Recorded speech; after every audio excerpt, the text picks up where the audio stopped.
Sairam. Now today we'll be revising our next lesson in grammar, that is phrases and clauses. We have already learnt about in detail what is a phrase and a clause. So now here we'll just revise once again and also learn how to find out a phrase and a clause in the sentence. So let's start.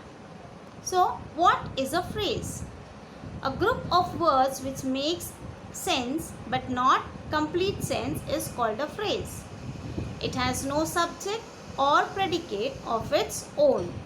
Such a group of words is called a phrase. So a phrase is group of words which make sense but not complete sense, and it has a subject and a predicate of its own. Okay? So now let's learn the types of phrases. There are different kinds of phrases. Which are the kinds of phrases? We have noun phrase. What is a noun phrase? The one which does the work of a noun. For example, how to do this is a difficult question. So which is a phrase here? How to do this. So what is a difficult question? How to do this. So that means it is answering the question what. So it's a noun phrase. Next we have adjective phrase. One which does the work of an adjective. Adjective phrase is the one which does the work of an adjective. For example, a bird in hand is worth two in a bush. So which bird? Is a bird in hand. So here again it's an adjective phrase as it plays a role of an adjective. Next we have adverb phrase. So adverb phrase is the one which does the work of an adverb. Example, he shouted at the top of his voice. How he shouted? At the top of his voice. Okay, so it plays a role of an adverb. So these are the three types of phrases: noun phrase, adjective phrase and adverb phrase. Okay, now underline the phrases in the following sentences. So now children, the sun rises in the east. So which is the phrase here? In the east. Okay, show me how to do it. So which is the phrase? How to do it. Suppose if you get a question, underline the phrase and state its kind. So you have to identify, suppose, which is a noun phrase, adjective phrase or adverb phrase. So look at the first sentence. The sun rises in the east. So your which is a phrase? Correct.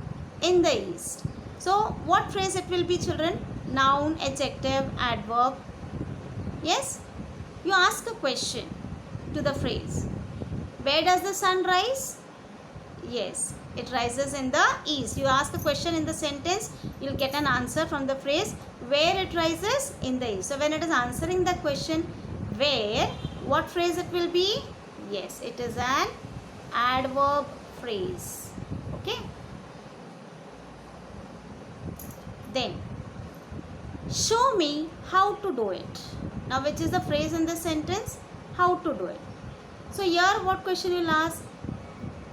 Correct. What to show? So how to do it. You get the answer how to do it. So it is answering the question what. So then it will be which phrase? Yes, it is a noun phrase. Okay.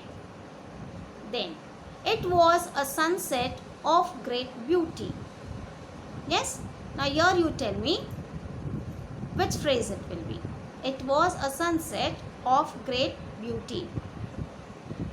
Yes. It is answering the question which. Right.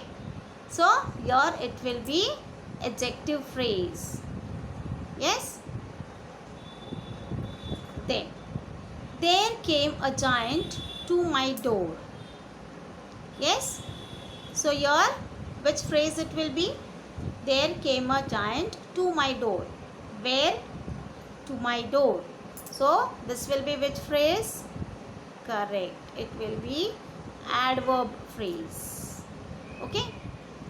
The tops of the mountains were covered with snow. Okay. So how were the tops of the mountain? With what they were covered? Yes, covered with snow. So again it is answering the question what. So it's a noun phrase. Now see next. There was a garden in front of my house. So where was the garden? in front of. Yes, so it is an adverb phrase. Okay, so I hope this is understood. Now let's proceed. Now next we will learn clause. What is a clause? A group of words which form part of a sentence and contains a subject and a predicate is called a clause. So it is group of words which form a part of a sentence and they contain a subject and a predicate. So it's called a clause. Now clause are also of different types. So clauses are of two kinds, principal or main clause. So what is a principal clause? When the clause is used as the main part of a sentence, it is called a principal clause or main clause.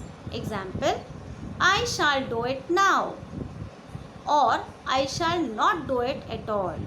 So here you can see that I shall do it now and I shall not do it at all.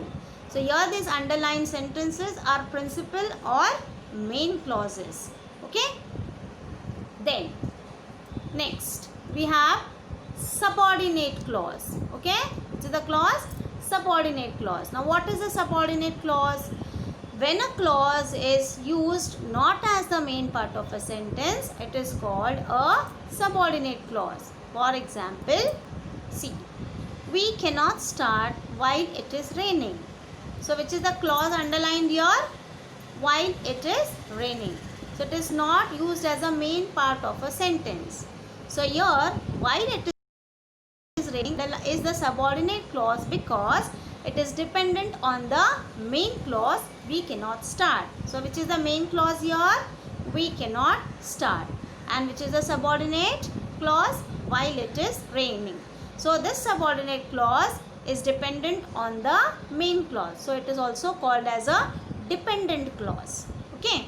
So the subordinate clause is also called as dependent clause. Okay. Then we have one more type, that is coordinate clause.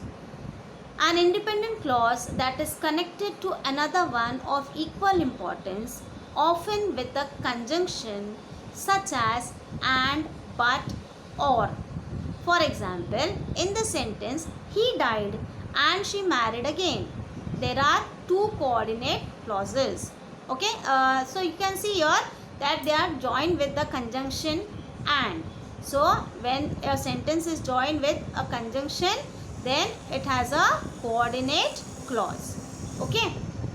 Now let's see some examples, children. Find out the main clause and subordinate clause and coordinate clause in the following sentences. So let's see the sentences here. Gopi fell while he was running. So now which is the main clause in this sentence? Yes, correct. Gopi fell is the main clause. Okay, and while he was running is the subordinate clause. Okay, next. Then we have next sentence. The wind blew and the leaves fell. So which is the main clause here? Correct. The wind blew is the main clause. And next, what do we have here? Subordinate clause or coordinate clause? Yes. And the leaves fell, here is the coordinate clause as it is joined with the conjunction and. Okay. So this is a coordinate clause. Then he tried but he did not succeed. So here tell me, which is the main clause? Yes, he tried is the main clause. And what about the subordinate clause? Yes, but he did not succeed is the, what it is, subordinate or coordinate clause? Yes, it is a coordinate clause as it is joined with the conjunction but. Okay. Then next sentence, they always talk who never think. So here which is the main clause? Correct. They always talk is the main clause. And what about the subordinate clause? whether there is subordinate or coordinate clause? Yes, we have the clause who never think, and it is a subordinate clause. Right? Next one. It is clear that he was guilty. So, which is the main clause here? Correct. Main clause is it is clear. And what about the next subordinate or coordinate clause? Yes, we have a coordinate clause here that he was guilty. So, it's a coordinate clause. Okay, as it is joined with the conjunction, and you can see that the coordinate clause is dependent on the main clause for making complete sense. So children, today we have revised both the clauses and phrases. Okay, the kinds of phrases and the kinds of clauses, how to identify a phrase and a clause. So now we have completed with revision of all the chapters of English voices lesson, also your grammar and writing skill lessons. So be prepared children for your exam, and just watch the videos again and again for understanding the concept in better way. Okay, till then, thank you children.